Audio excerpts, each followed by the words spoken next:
హోరాహోరీగా సాగిన పులివెందుల ఒంటిమిట్ట జడ్పీటీసీ ఎన్నికల ఫలితాలు మరి కాసేపట్లో రాబోతున్నాయి. తెలుగుదేశం పార్టీ అయితే చాలా ధీమా వ్యక్తం చేస్తుంది. ఎట్టి పరిస్థితులు కూడా మేమే గెలుస్తామని శ్రీనివాసరెడ్డి కూడా చెప్తున్నారు. 5,000 పైగా మెజార్టీతో మేమే విజయం సాధించబోతున్నాం మరి కాసేపట్లో అని. ఏం జరగబోతోంది?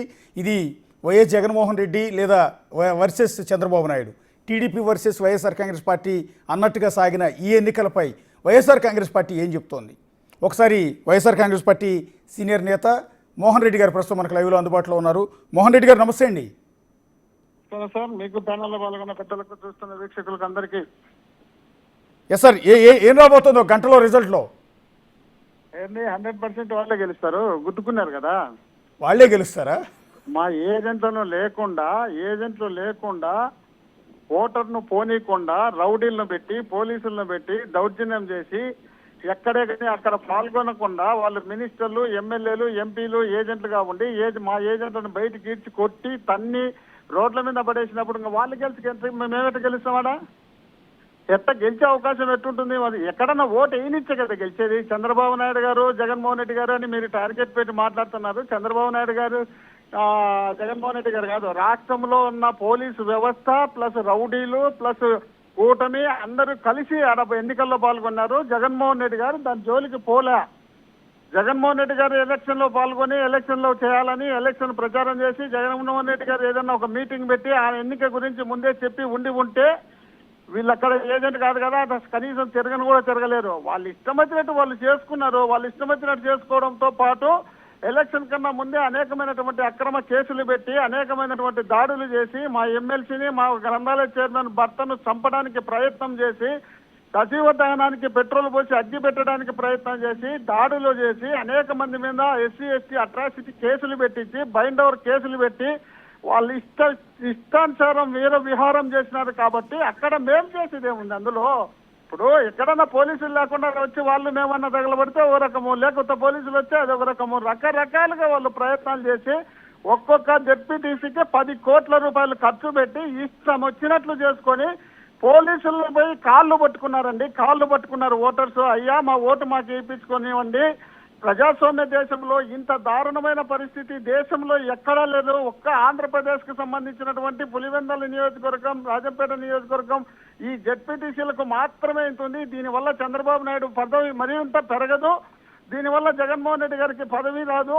ఎందుకు అనవసరంగా ఇంత కక్కుర్తిపడి ఇన్ని కోట్లు ఖర్చు పెట్టి ఇంత దాడులు, ఇంత దౌర్జన్యాలు చేస్తున్నారు? మా ఓటు మాకు వేసుకొనివ్వండి అని కాళ్ళు పట్టుకునే వాళ్ళని కూడా కాళ్ళతో తన్ని దొబ్బి బయటికి పంపించినారు.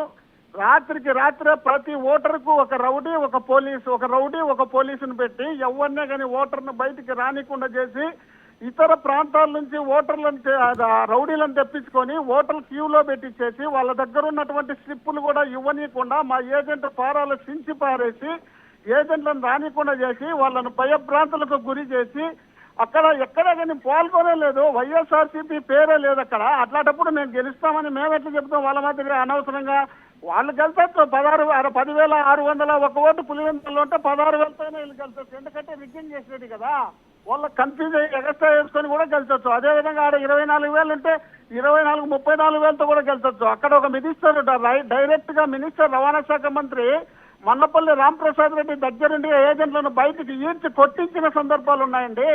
ఇంత దారుణం జరిగినప్పుడు అసలు మీరు మాకు ప్రిస్టేజ్ గా తీసుకున్నట్టు లేక ముగ్గాముగ్గి పోటీ అన్నట్టు వాళ్లకు మాకు పోల్చడం ఎట్లవుతుంది? అది వాళ్ళు ఏకపక్షంగా వేసుకున్నారు. ఏకపక్షంలో వాళ్ళకు 10,000కు 10,000 వచ్చాయా, 10,000కు 16,000 వచ్చాయా, 24,000కు 24,000 ఓట్లు వచ్చాయా, 24కు 34,000 వస్తాయా అని చెప్పండి. కానీ జగన్మోహన్ రెడ్డికి చంద్రబాబు నాయుడుకు పోటీ పెట్టే ప్రసక్తే ఉండదు. జగన్మోహన్ రెడ్డికి చంద్రబాబు నాయుడుకు దత్తకు నాగలోకానికి ఉన్నంత తేడా ఉంది. చంద్రబాబు నాయుడు ఏంటి జగన్మోహన్ రెడ్డికి పోలికేంది? ఆ పోలికలు పెట్టద్దు దయచేసి. ఆయన ముఖ్యమంత్రిగా 15 సంవత్సరాలు చేసి ఒక 2 జెడ్పీటీసీలకు ఇంత దిగజారి పోతారా అని ప్రజలు భావిస్తున్నారు.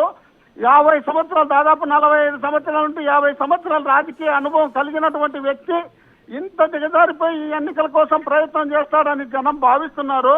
కాబట్టి వాళ్ళు ఈ అంశాలన్నింటినీ మోహన్ రెడ్డి గారు, ఇప్పుడు మీరు చెప్పిన అంశాలన్నింటినీ జనాల్లోకి తీసుకెళ్లే ప్రయత్నం చేస్తారా? అంటే టీడీపీ ఎన్నికల్లో కనుక గెలిస్తే మేము జగన్మోహన్ రెడ్డినే ఓడించామన్నట్టుగా ముందుకెళ్లే అవకాశం ఉంటుంది. ఇందాక శ్రీనివాసరెడ్డి గారితో మాట్లాడినప్పుడు ఆయన అదే మాట చెప్తున్నాడు, వైనాట్ పులివెందుల అనే అవకాశం కూడా ఉంటుంది అని. సో వాళ్ళు కాన్ఫిడెన్స్తో ముందుకెళ్ళే అవకాశం ఉంటుంది. సరే, మీరు ఎన్ని చెప్పినా రిగ్గింగ్ చేశారనో, అడ్డుకున్నారనో, పోలీసులతో గెలిచారని మీరు ఎన్ని చెప్పినా కూడా అల్టిమేట్గా గెలుపునే క్రైటీరియాగా చూస్తారు. కాబట్టి ఇప్పుడు మీరు చెప్తున్న ఈ పాయింట్స్ అన్నింటినీ జనాల్లోకి తీసుకెళ్ళడానికి ఎలాంటి ప్రయత్నాలు చేస్తారు? ఇప్పుడు వాళ్ళు ఎన్ని చెప్పినా వాళ్ళు గెలుపును ప్రాధాన్యతగా తీసుకున్నా మేము గెలుపు అనేది ఆలోచన చేయలేదు. ఒకటి. ఓకే. రెండోది అక్కడ ఆ నియోజకవర్గంలో కాకుండా ఇతర నియోజకవర్గాల నుండి వచ్చినటువంటి ఓటర్లను మా నాయకుడు జగన్మోహన్ రెడ్డి గారు నిన్న టీవీలలో ప్రదర్శించినారండి, మీకు తెలిసినో లేదో. అదే విధంగా కలెక్టర్ గారు ట్విట్టర్ లో పెట్టుకున్నారు. కలెక్టర్ గారు ఎన్నిక బాగా జరిగింది అని ఆ ట్విట్టర్ లో ఫోటోలు ఉన్నాయి. ఆ ఫోటోలో ఇతర ప్రాంతాలకు సంబంధించినటువంటి ఓటర్లు ఉండారు అని జగన్మోహన్ రెడ్డి గారు చూపించిన తర్వాత ట్విట్టర్ నుండి తొలగించినారు. అంటే దీన్ని బట్టి అర్థం చేసుకోవచ్చు వాళ్ళు ఎంత సంఖ్యలు గుద్దుకున్నా అది ఎన్నికే కాదని మేము అనుకుంటున్నాం. వాళ్ళు ఎన్నిక అనుకుంటే, వాళ్ళు భావిస్తే, వాళ్ళు సంతోషపడితే, వాళ్ళు ఆనందపడితే ఇప్పుడే టపాసులు తెచ్చుకొని పేల్చుకుంటే మాకేం అభ్యంతరం లేదు. మేము ఎన్నికని భావించింటే కదా కనీసం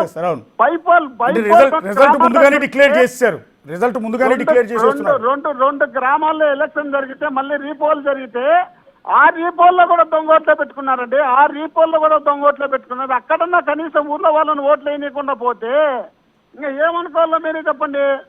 ఎటువంటి పరిస్థితుల్లో దాని ఎన్నిక కింద తీసుకోవాల్సిన అవసరం లేదు. అది ఎన్నికే కాదు.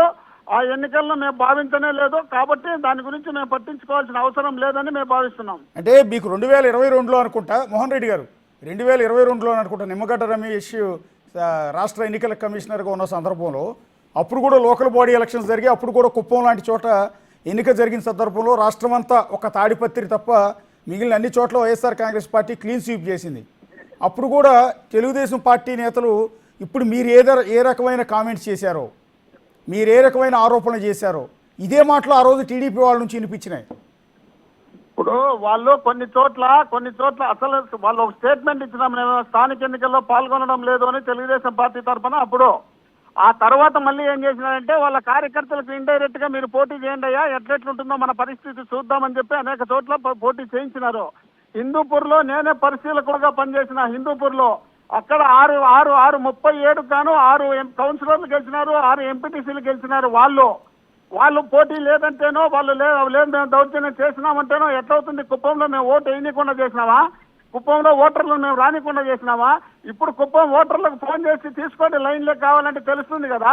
మేము ఓటర్లను రానికుండా చేయలే. ఒకవేళ వాళ్ళు దౌర్జన్యం చేయాలనుకుంటే మేము అడ్డుపడింటాం తప్ప మేము ఓటర్లను రానికుండా భయభ్రాంతులకు గురి చేసి దౌర్జన్యాలు చేసి ఇళ్ల కాడికి పోయి తాపి రౌడీలను పంపించి ఆ రౌడీల ద్వారా ఆడోళ్లను, మహిళలను, పురుషులు, పిల్లలను అందరినీ బెదిరించి మేము ఓటుకొచ్చే మిమ్మల్ని చంపుతాం, మీ కాళ్ళు చేతులు ఇంచుతాం, కాళ్ళు చేతులు ఇంచేదే కాకుండా మళ్ళీ మీపైనే కేసులు పెడతాం, మిమ్మల్ని చిత్రహింసలు పెడతాం, మీ ఉద్యోగాలు తీసేస్తాం, మీకు వచ్చే ఉద్యోగాలు రాకుండా చేస్తాం, మీ కుటుంబాలను సర్వనాశనం చేస్తామని చెప్పినటువంటి సంఘటనలు ఎక్కడ ఉన్నాయో ఒక్కసారి లైన్లోకి తీసుకొని అడగండి. ఉన్నన్నా వాళ్ళు ఇష్టం వచ్చినట్టు వాళ్ళు మాట్లాడుకుంటే సరిపోతుంది అనుకుంటే వాళ్ళు ఇష్టం, దానికే మేము అభ్యంతరం పెట్టలేదే. వాళ్ళు ఇష్టం వచ్చినట్టు దాడులు చేసినారు, వాళ్ళు ఇష్టం వచ్చినట్టు దౌర్జన్యాలు చేసినారు, వాళ్ళు ఇష్టం వచ్చినట్టు ఇతర ప్రాంతాలకు సంబంధించిన ఓటర్లను కాకుండా రౌడీలను పెట్టి ఆ రౌడీల ద్వారా వాళ్ళు పోల్ చేసుకున్నారు. అక్కడ ఎవరైనా ఒకరు ఇద్దరు అడ్డుపడితే వాళ్ళని మెడబట్టి బయటికి పంపినారు. సాక్షాత్ మా ఎంపీగా ఉన్నటువంటి అవినాష్ రెడ్డి గారిని ఉదయం 6 గంటలకే ఈడ్చకపోయి పోలీసులు తీసుకొని పోయి ఎక్కడెక్కడో తిప్పుకొని ఇచ్చి పెట్టినారు. అంటే దాన్ని బట్టి అర్థం కాదా? అక్కడున్న బీటెక్ రవి ఆ ఓటర్ కాదు, పులివెందుల ఓటర్, ఆ మండలానికి సంబంధించిన ఓటర్ కాదు, వేరే మండలానికి సంబంధించినటువంటి ఓటర్. మరి ఆ ఓటర్ని అక్కడ రౌడీలు అంటేసి 20-30 వెహికల్లో తిరుగుతాంటే ఎందుకు పట్టించుకోలేదు? ఆది నారాయణ రెడ్డి గారు ఎమ్మెల్యే, బీజేపీ టీడీపీ ఆయన ఎమ్మెల్యే కాదు, బీజేపీ ఎమ్మెల్యే వచ్చి 30 వెహికల్ వేసుకొని పులివెందులంతా స్వైర విహారం చేస్తుంటే ఎందుకు పోలీసులు పట్టించుకోలేదు? వేలు లక్షల మంది వాళ్ళు ఆ పులివెందుల చుట్టూనే పెట్టుకొని ఇష్టం వచ్చినట్టు దౌర్జన్యం చేస్తుంటే ఎందుకు అడగలేదు? ఎన్నికల కమిషన్, పోలీసులు, రౌడీలు, తెలుగుదేశం పార్టీ నాయకులు, డబ్బులు అన్ని కలిసి జరిపినటువంటి ఎన్నికది. ఆ ఎన్నికది జనం భావించడం లేదు. మొబైల్ అయితే దమ్ముంటే, ధైర్యం అంటే రద్దు చేసి కేంద్ర బలగాలను పెట్టి ఎన్నిక జరపమనండి. ఆ ఎన్నికల్లో గెలిస్తే శభాష్ చంద్రబాబు, శభాష్ కూటమిని మేము పొగుడుతాం. అక్కడ ఫెయిల్ అయినారు, ఈవీఎంలతో గెలిచినారని ఒక ఆరోపణ పూర్తిగా రాష్ట్ర కేంద్రం లెవెల్లో వెలుగుతుంది. దీన్ని కప్పిపుచ్చుకోవడానికి, దీన్ని మసిపూసి మారేడుకాయ చేయడానికి జగన్మోహన్ రెడ్డి గారి నియోజకవర్గంలోనే, పులివెందుల్లో ఆయన గెలిచినటువంటి నియోజకవర్గంలోనే, వాళ్ళ కంచుకోట నియోజకవర్గంలోనే బ్యాలెట్ ద్వారా మేము గెలిచినామని చెప్పుకోవడానికి మాత్రమే వాళ్ళు ప్రయత్నం చేస్తున్నారు. వాళ్ళు ఇది మాత్రం ఎన్నికగా మేము భావించలేదు. వాళ్ళు పెద్దగా భావించి దీన్ని ప్రచారం చేసుకోవడానికి వాళ్ళకు కావాల్సినటువంటి ప్రచార శోధనల ద్వారా రాష్ట్రం దేశం వినిపించుకుందామని ప్రయత్నం చేస్తున్నారు. ప్రజలైతే గమనిస్తున్నారన్న విషయాన్ని వాళ్ళు తెలుసుకోలేకున్నారు. దీనివల్లనే రాష్ట్రంలో మరొక్కసారి ఏమన్నా మేము మళ్ళా ఈ ముఖ్యమంత్రి పొడిగిస్తారేమో అనుకుంటున్నారేమో కానీ 29లో జీరో చేసి ఇంట్లో కూర్చోబెడతారన్న విషయం వీళ్ళు గుర్తు పెట్టుకొని నడుచుకుంటే ఇప్పటికైనా బాగుంటుంది. ఇంత దౌర్జన్యాలు, ఇంత అకృత్యాలు, ఇంత మర్డర్లు, రేపులు చేసి రాష్ట్రాన్ని సర్వనాశనం చేసినారు. దానిపైన మాట్లాడతామని, దానిపైన జగన్మోహన్ రెడ్డి గారికి విపరీతమైన ఆయన బయటకు వెళ్తే ఆదరణ వస్తుందని, ఆ ఆదరణ చూడలేక, ఆదరణ భరించలేక అక్కడే ఓడించినామంటే ఇదంతా మేము నాటకం ఆడుతున్నట్టు ప్రచారం చేసుకోవచ్చు అని వాళ్ళు ప్రారంభించుకుంటున్నారు తప్ప నిజంగా వాళ్ళకి ఆ విధమైనటువంటి అభిప్రాయం వాళ్ళకు ఉంటే ఇప్పుడు కూడా చెప్తున్నాం కదా, కేంద్ర ఎన్నికల శాఖకు ఫిర్యాదు చేసి అక్కడి నుండి ఫోర్స్ తెప్పించి ఆంధ్రప్రదేశ్లో పోలీసులు కాకుండా ఎన్నిక జరపమండి. ఆ ఎన్నికల్లో గెలిస్తే మేము సభాసెట్టం అంటున్నాం కదా, ఇప్పుడే మించిపోలేదు కదా. 2 జడ్పీటీసీలే కదా, దేశము రాష్ట్రము కాదు కదా. ఆ 2 జడ్పీటీసీలకు పోటీ పెట్టమనండి సపరేట్ గా ఎన్నిక జరిపించి.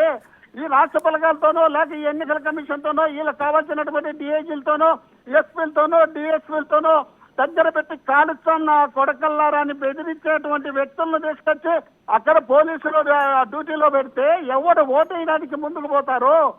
ఇప్పుడు మనం చూస్తున్న రాష్ట్రంలో ఎక్కడెక్కడ ఏమేమి జరుగుతున్నాయని, ఎవరు కొట్టినా మా వాళ్ళను వాళ్ళదే మా మీదనే కేసులో, ఎవరు వాళ్ళు తిట్టినా మా మీదనే కేసులో. మేము ఎప్పుడో తిట్టినటువంటి 2014-19కు ముందు ఉన్నటువంటి కేసులను కూడా ఇప్పుడు తీసుకొచ్చి లోపల పెడతారు. అప్పుడు కొట్టేసిన కేసులను కూడా ఇప్పుడు కేసులు పెడుతున్నారు. ఇట్లా భయప్రాంతాలకు గురి చేసినప్పుడు ఏమని ముందుకు పోవాలా, ఏమని ముందుకు వస్తారు ప్రజలు, ఓటర్లు, నా కార్యకర్తలు? ఈ చిత్రాంశాలు పెడుతున్నారు తప్ప వీళ్ళు నిజంగా సక్రమంగా ఎన్నిక జరపాలనుకొని ఉంటే, వీళ్ళు గెలిచినాం అనిపించుకోవాలని ఉంటే కేంద్రం నుండి బలగాలు తెప్పించామనండి, రాష్ట్రంలో మళ్ళీ ఎన్నిక జరపమండి. ఆడ గెలిచిన తర్వాత మరి చూద్దాం, అప్పుడు మేమే కావాలంటే వాళ్ళ సన్మానం చేస్తాం. Okay sir, thank you Mohan Reddy గారు. అది YSR Congress party line, party ఏం చేయబోతోంది అనేది మోహన్ రెడ్డి గారు చాలా బాగా చెప్పారు ఒక విధంగా చెప్పాలి అంటే. సో ఇది ఎన్నికల కింద అసలు పరిగణించట్లేదు, ఇది సొంత పోలీసుల్ని అడ్డం పెట్టుకుని ఓటర్లను బెదిరించి ఇష్టారాజ్యంగా ఎన్నిక నిర్వహించారు కాబట్టి వాళ్ళే గెలవచ్చు, దాన్ని అందువల్ల మేము అసలు ఓడిపోతామని కానీ లేకపోతే దీన్ని ఒక ఓటమి కింద కానీ అసలు ఎన్నికల కింద కానీ మేము పరిగణించట్లేదు అనేది మోహన్ రెడ్డి గారు చెప్తున్నారు. ఒకటి వీలైతే ఎన్నికను రద్దు చేసి కేంద్ర బలగాల సాయంతో దమ్ముంటే ఎన్నిక నిర్వహించి అప్పుడు గెలవండి, అప్పుడు చంద్రబాబు నాయుడు గారు హ్యాట్స్ ఆఫ్ అని మేమే అంటాం అనేది